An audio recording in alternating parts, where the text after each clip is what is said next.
Asansol Durgapur police commissionerate के अंतर्गत new township थाना में खोए व गुम हुए मोबाइल के मामले दर्ज हुए थे, जिसकी तलाश न्यू टाउनशिप थाना पुलिस कर रही थी एवं दर्जनों मोबाइल पुलिस ने बरामद किया। वहीं आज थाना परिसर में एक कार्यक्रम फिरी पावा के तहत उन मोबाइलों को उनके असली मालिक को कागजात देखने के उपरांत लौटाया गया। मोबाइल फोन वापस पाकर लोगों ने पुलिस का धन्यवाद किया।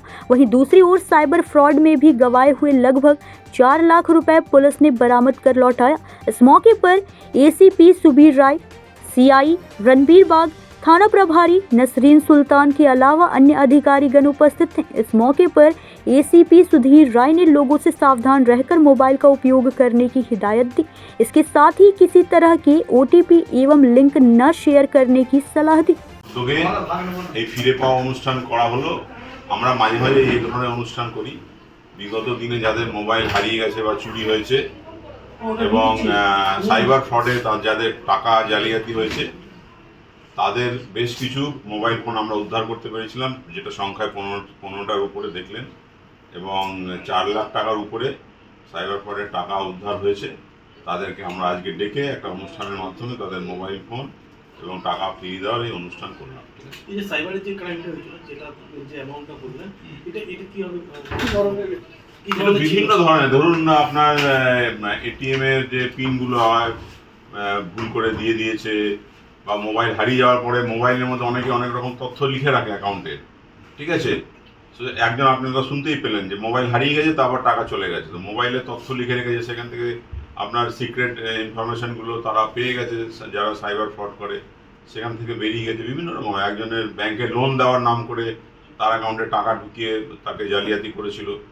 তো অনেক এত বিভিন্ন ধরনের ঘটনা ঘটে, যেটা আমরা যখন অভিযোগ আকারে আসে তখন আমরা জানতে পারি। এই যে সাইবার ক্রাইম যেটা বললেন যে অ্যামাউন্ট থেকে কত টাকা পাওয়া যায়, মানে এবং অনেককে আমরা দিলাম, তো প্রায় সেটা 4 লাখ টাকার উপরে মিলিয়ে। কি বার্তা দেবেন সাধারণ মানুষকে? বার্তা এটাই যে খুব সতর্ক থাকতে হবে। যে কোনো মুহূর্তে নিজের ভুলে আমাদের টাকা খোয়া যেতে পারে এবং সাইবার ক্রাইমে শুধু টাকাই খোয়া যায় না, অনেকের অনেক রকম সমস্যা হয়, যেটা মান সম্মান নিয়ে প্রশ্ন আসে তখন।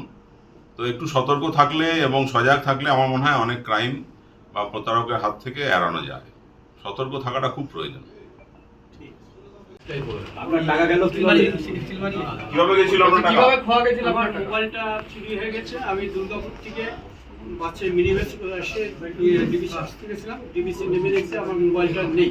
তার আগে আমার বাসে ওঠার কিছুক্ষণ পর থেকে আমার একটা সেন্স একটা নেই, মানে কোথায় আসছি না আসছি। মানে ওনার মোবাইলটা পিক পকেট হয়ে গেছিল, বুঝতে পারছেন তো? পিক পকেট হওয়ার পরে যারা পিক পকেট করেছে তারা সাইবার ক্রাইমের সাথে কিভাবে যুক্ত আছে আপনারা বুঝুন। তার কাছ থেকে এইভাবে টাকা চলে গেছিল। কত টাকা গেছিল?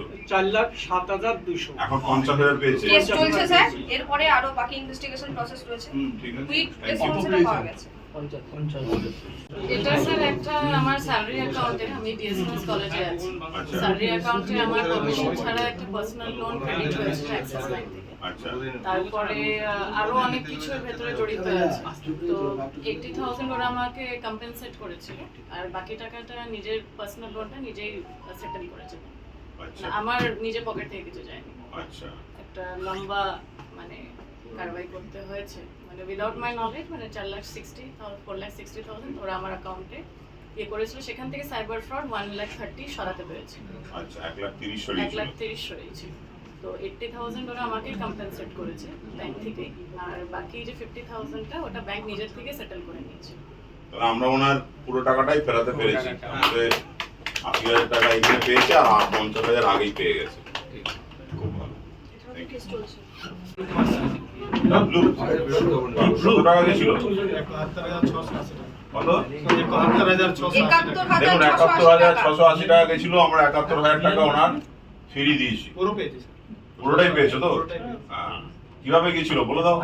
অনলাইন ক্লাস, মানে পাশের ছেলেটা ছিল, অনলাইন ক্লাস করার জন্য বললো আমার মা নেই, অনলাইন ক্লাস করবো, মোবাইলটা দরকার। একবার আর দিয়েছিলাম, দিলাম 8:30টার সময় দিয়েছিলাম। ও রাতে 12:15টার সময় আমাকে রিটার্ন দিয়েছে মোবাইল।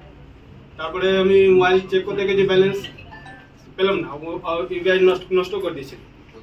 তারপর 24 ঘন্টা পর আবার আমি 1 টাকা কারো থেকে বললাম মোবাইলে পাঠা, দেখলাম ওখান থেকে পয়সা শর্টেজ আছে। ওর বাড়িতে গেলাম, বলছে আমি কিছু করিনি। তারপরে আবার থানাতে এলাম। এই মন্টু দাদা সবজি ছিলেন। दुर्गापुर से सत्यनारायण सिंह की रिपोर्ट।